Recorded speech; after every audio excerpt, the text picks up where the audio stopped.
భద్రాచలంలో గత 9 రోజులుగా కన్నుల పండుగగా సాగిన శ్రీరామనవమి బ్రహ్మోత్సవాలు ముగిశాయి.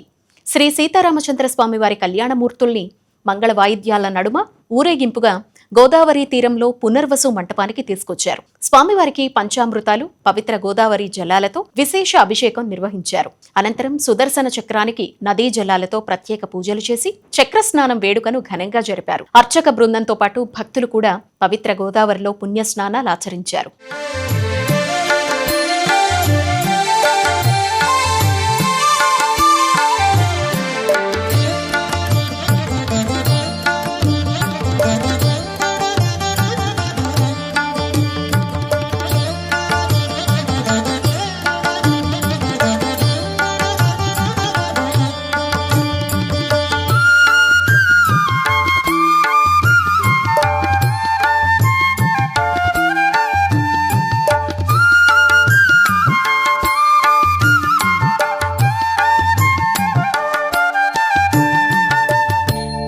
पंकजासन विनुत परमनारायणं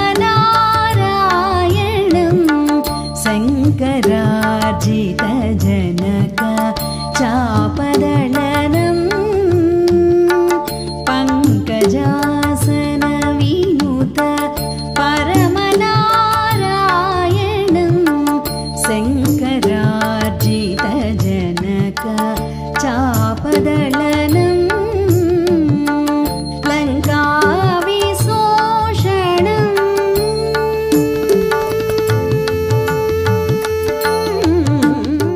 జై శ్రీరామ్. శ్రీమతే రామానుజాయ నమః.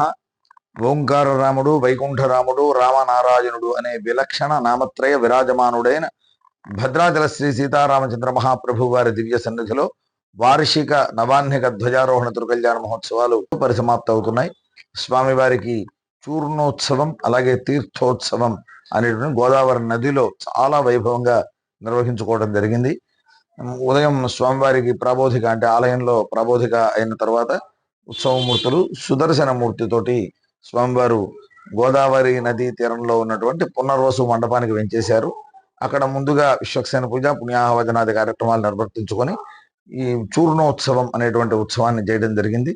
ఆ తర్వాత ఉత్సవ బేరంలోంచి శక్తిని సుదర్శన మూర్తిలోకి ఆవాహన చేసుకొని ఆ గోదావరి నదిలోకి ప్రవేశించి గోదావరి నదిని సాక్షాత్తుగా వైకుంఠంలో ఉండేటువంటి విరజా నదిగా భావన చేస్తూ మంత్రపూతంగా మనకి రామదాసు గారు కూడా అంటారు, శ్రీరమ సీతగాగా నిజ సేవక బృందము వీర వైష్ణవాచార జనంబుగాగా విరజా నదిని ఆవాహన చేసి పుష్పాలతో అర్చించి ఆ తర్వాత గంగా నది ప్రభృతిగా అనేక నదులని పుణ్య నదులన్నింటినీ కూడా గోదావరి నదిలోకి ఆవాహన చేసి తద్విష్ణో పరమం పదకం అనేటువంటి ఒక గొప్ప మంత్రం అనుసంధిస్తూ ఋత్వికులంతా గోదావరి నదిలో చక్ర స్నానాన్ని ఆచరించడం జరిగింది. ఈ సమయంలో స్వామివారితో పాటు అనేక మంది భక్తులు కూడా చక్రతీర్థంలో పాల్గొంటారు. అలా పాల్గొన్న భక్తులందరికీ కూడా సాక్షాత్తుగా ఆ శివన్నారాయణుడి పరమపదం లభిస్తుంది అని మనకి ఆగమ శాస్త్రాలు తెలియజేస్తున్నాయి.